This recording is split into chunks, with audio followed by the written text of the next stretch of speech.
ఓం నమో భగవతే శ్రీరమణాయ. చాలా సంతోషం నాయన. మహర్షుల వారిని ఎందరో ఎన్ని రకాలుగానూ వారి వారి మనోవృత్తులను బట్టి, అప్రోచెస్ని బట్టి ప్రశ్నలు అడుగుతూనే ఉంటారు. వాటికి సమాధానాలు దొరుకుతూనే ఉంటాయి. ఒక సందర్భంలో ప్రతి ఒక్కరూ నిద్రను కోరుకుంటారు కదా. నిజమే, నిద్ర ముంచుకొస్తుంది నాకు. ముఖ్యంగా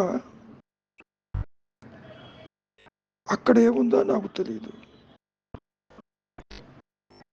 సుఖంగా ఉందని నేను అనుభవించటం లేదు.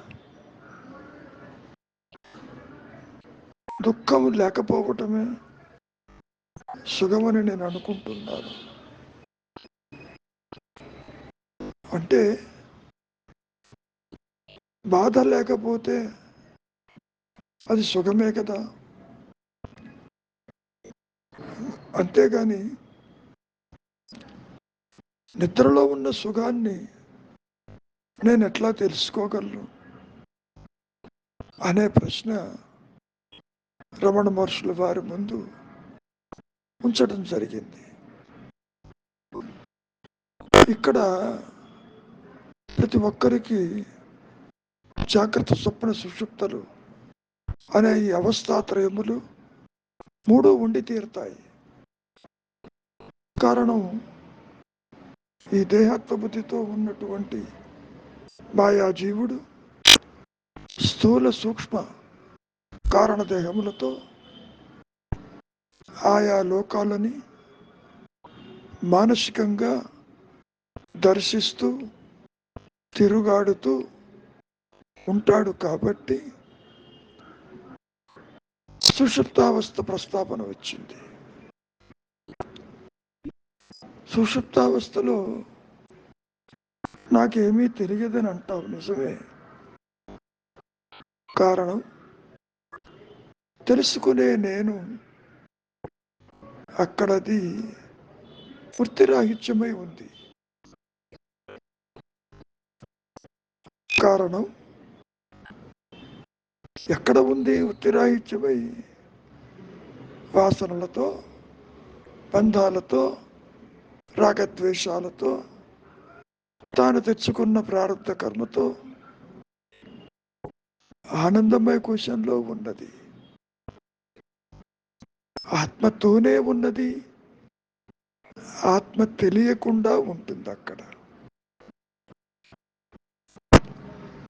దానికి మహర్షుల వారు సమాధానం చెబుతూ,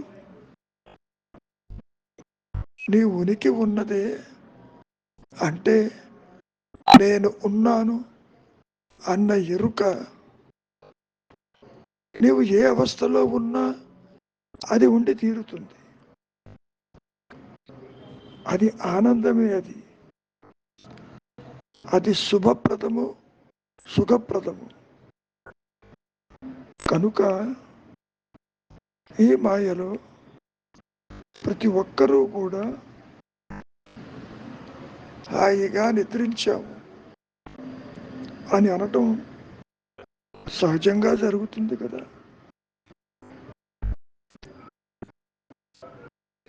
కానీ ఇక్కడ ఏమిటి అంటే, మనోవృత్తులు లేని స్థితి కాబట్టి, మనోవృత్తులు ఎప్పుడైతే ఉండవో అక్కడ మరి అతడి సహజత్వమే ఉంటుంది. కాబట్టి అది ఆనందమే అని మనం అర్థం చేసుకోవాలి. ఇక్కడ ఆ స్థితిలో దుఃఖ ప్రసక్తి అవకాశం లేదు. కారణం, అసౌకార్యాన్ని గుర్తించేటటువంటి వాడు నిద్రాణమై ఉన్నాడు. నీవు నిద్రలో లేదని ఎప్పుడు చెబుతున్నావు? ఇప్పుడు చెప్పేందుకు చూస్తున్నావు జాగ్రత్త అవస్థలు. కారణం ఇది అయథార్థమైనటువంటి దేహాత్మ బుద్ధి అన్ని కష్టాలకి కారణభూతమై ఉంది. ఎప్పుడైతే నీవు ఏ దేహంతోనూ కలవకుండా నిలిచి ఉంటావో మరి ఆ స్థితి ఆనందదాయకమే కదా, అందులో సందేహం లేదు.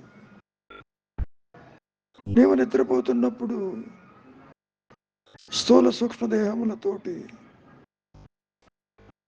పూర్తిగా డీలింక్ అయి ఉంటావు.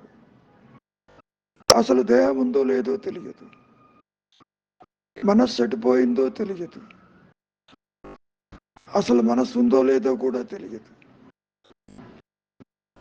అయినా నీవు ఉన్నావుగా. ఆ ఉన్న స్థితి ఇప్పుడు కూడా ఉన్నదని గుర్తు చేస్తున్నారు మహర్షులు వారు.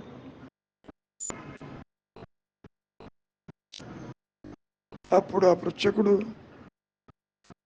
ఏమంటున్నాడు? నేను నా ఆత్మానుభవం కోరుతాను. కోరటం ఏంటి? నీవే అదై ఉన్నావు. రెండు నేనులు ఏవైనా ఉన్నాయా? ఒకటి ఇంకో దానితోటి గుర్తించడానికి, తెలుసుకోవటానికి.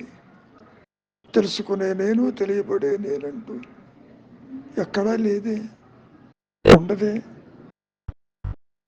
కనుక సహజంగా ఉన్న ఆనందమయ స్థితి నీవు ఎరగనంటున్నావు. దానికి నీవు అన్యంగా ఉంటేగా. ఒక విషయాన్ని బాగా గుర్తుపెట్టుకోండి, రెండు నేనులు లేవు. అహంకారపు నేను, ఆత్మ నేనంటూ ఉండదు కదా. ఉన్నది ఒకటే తాడు, భ్రమగొలిపేది ఒకటే పాము. ఇక్కడ కూడా ఉన్నది మాత్రమే ఎరుక, బ్రహ్మకు లోనైనది ఇదిగో ఈ చిచ్చడ గ్రంథి, ఈ మాయా నేను. దేహ పరిమాణంతో ఇది లేనిది ఉన్నట్టుగా కనపడుతుంది. నిజానికి ఆత్మగణ్యంగా ఏదీ లేదు. అన్యత్వము లేనటువంటి ఏకైక ఆత్మస్థితే సత్యస్థితి. ఇక్కడ ఎన్ని రకాలుగా చెప్పుకున్నప్పటికీ నీవు కాని దానితో నీ ఉనికిని ఏర్పరచుకున్నావు కాబట్టి నీకు ఈ సమస్య జటిలంగా తోస్తూ ఉన్నది. ముఖ్యంగా ఆత్మ కాని దానితో అంటే అనాత్మతో నీ ఉనికిని ఏర్పరచుకున్నావు. ఈ ఏర్పరచుకున్నది కూడా, ఈ అనాత్మ కూడా వేరుగా ఆత్మ ఉంటేగా. ఎట్లాగైతే తాడును విడిచి విడిగా పామున్నదా? పాము అసత్యమే కావచ్చు, భ్రమే కావచ్చు. తాడు ఒకటి ఉంటే కదా పాము భయం కలిగింది. ఇప్పుడు కూడా నీవు అనాత్మతో ఉన్నప్పుడు కూడా ఆత్మకి వేరుగా లేవు. నీవు విచారించవలసింది దేహమేమో చూడు. నాది నాది అంటున్నావుగా, నాది అనేవాడు ఉన్నాడేమో చూడు. విచారం చేయవలసింది ఈ మాయా నేనే. ఆత్మ ఎట్టి విచారము చెయ్యదు, దానికి అవసరము లేదు. ఇక్కడ దేహం నీకు వేరుగా ఉందని ఒక అపోహ చెందుతున్నావు. అంతేకాదు, ఆత్మను దేహంగా భ్రాంతిపడుతున్నావు. అదే ఆదిశంకరుడు కూడా చెప్పినటువంటి దేహాత్మ బుద్ధి. ఆత్మ అంటే దేహమేను.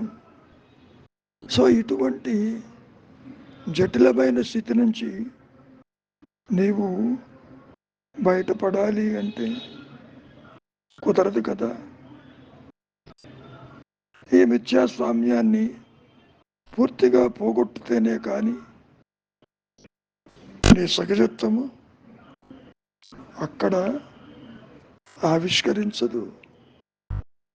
నీవేం చేస్తున్నావు? అడ్డు తొలగే ప్రయత్నమే తప్ప ఆత్మను ప్రకాశింప చెయ్య అక్కర్లేదు.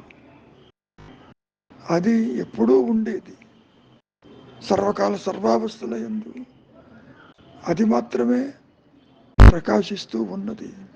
ఇప్పుడు ఒక అద్దం ఉంది, అద్దంలో నీ ప్రతిబింబం సరిగా కనపడటం లేదు.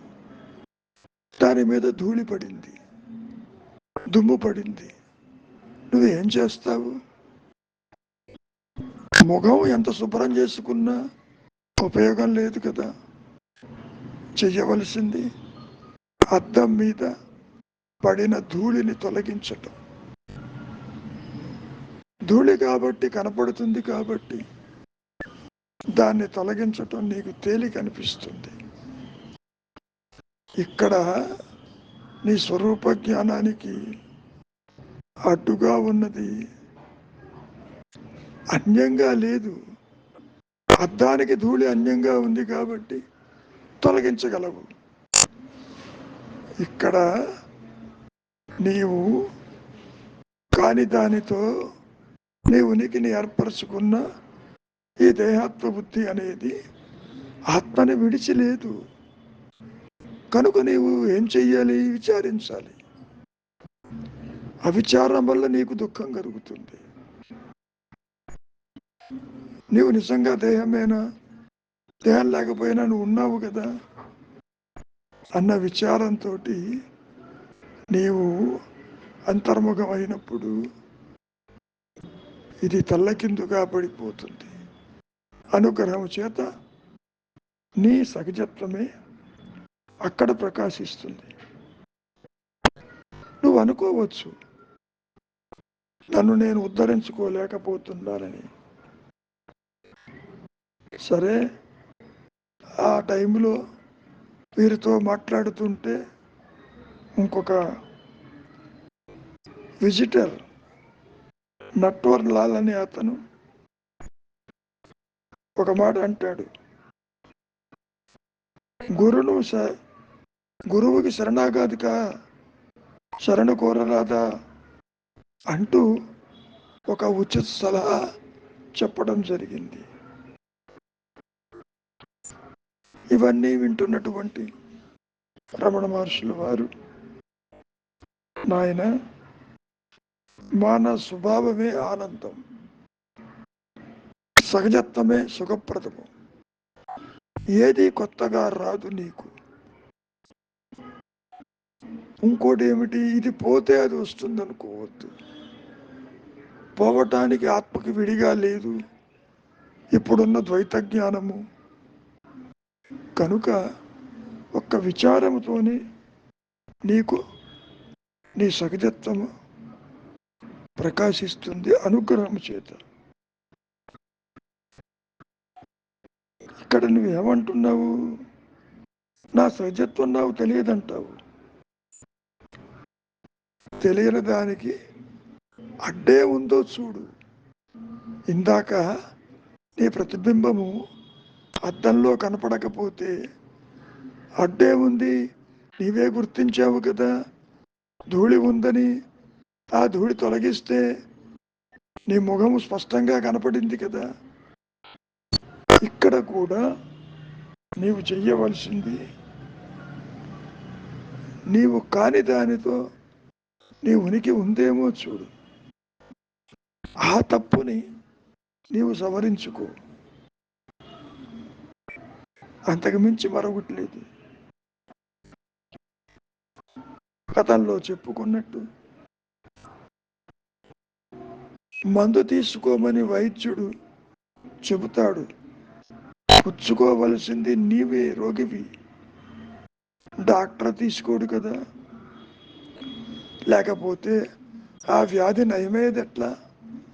దేహాత్మబుద్ధి అనే వ్యాధి నీ ఒక్క విచారంతోనే అది నయమవుతుంది. గురువు తీసుకుంటాడా నీ బదులు? గురువుకి అక్కర్లేదు, వైద్యుడికి మందు అక్కర్లేదు. కనుక నీవు కాపాడుకోలేని స్థితిలో ఉన్నావు. అందుకే బేషరతుగా ఆ వైద్యుడికి శరణాగతిగా ఇందాక నట్వర్ చెప్పాడు కదా, గురువుని సర్వగురుని. గురువు ఎవరు? ఆత్మే. బాహ్యంలో ఉన్నది భౌతిక గురువు అని అనుకుంటున్నావు. ఆ భౌతిక గురువు కూడా నీ ఆత్మలోనే ఉన్నాడు. నీవు ఆత్మవే, గురువు ఆత్మవే.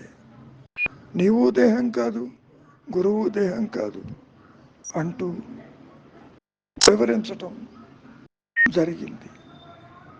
కనుక ఊరికే ఉండవలే, ఊరికే ఉండటం అలవాటు చేసుకో. అయత్న సిద్ధమైన దానికి నీ ప్రయత్నం ఎందుకంటూ సూచించారు రమణ మహర్షులు వారు. కనుక నాయన, మౌనానికి మించిన సాధన లేదు. సాధన అనుకుంటే అది సాధనే. మనస్సు కల్పించకపోతే, అంటే సంకల్పములు తల ఎత్తకపోతే, అక్కడ ప్రకాశించేది నీ సహజత్వమే కదా. కొత్తగా ఏది వచ్చింది ఇప్పుడు? ఏది రాదు కదా. కనుక ఊరక ఉండుటే శ్రేయస్కరం.